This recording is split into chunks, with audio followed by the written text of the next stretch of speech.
Almost everyone believes they are good thinkers, but in reality, only a few truly are.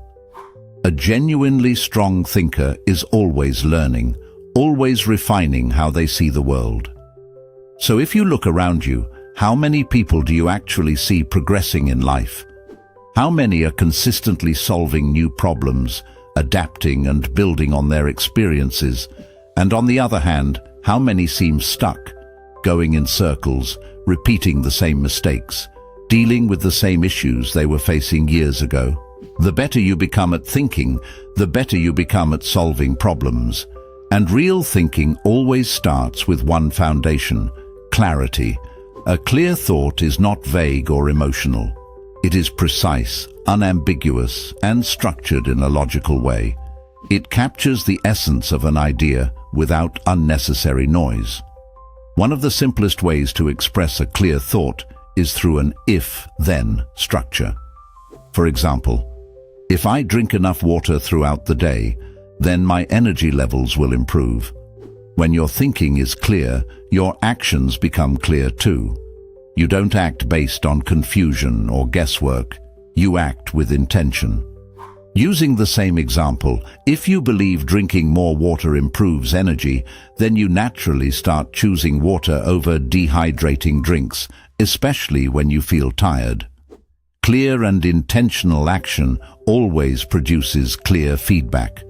When you test your idea in the real world, you immediately see the result. You either feel more energized or you don't. There's no ambiguity in the outcome. Reality gives you an answer, and this is where thinking becomes powerful. Feedback refines understanding. If your assumption is correct, it strengthens your confidence in how the world works. If it's incorrect, it corrects your thinking.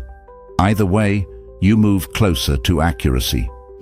Over time, this process sharpens your worldview, and a more accurate worldview leads directly to better decision-making and stronger problem-solving ability. Most people don't improve their thinking because they don't close this loop. They form beliefs, but never test them clearly, or they act without understanding why they are acting. As a result, they repeat the same patterns instead of learning from them. A powerful example of disciplined thinking can be seen in Marcus Aurelius, who was not only a ruler of one of the most powerful empires in history, but also a deeply reflective thinker. His ability to lead came from his ability to think clearly under pressure, to observe his own mind, and to question his assumptions. Much of his thinking is recorded in Meditations, a personal collection of notes where he organized his thoughts, examined his behavior, and reflected on cause and effect in his life. What makes it powerful is not complexity, but simplicity and structure. He constantly returned to fundamental questions: what is in my control? What is not? What happens when I act this way?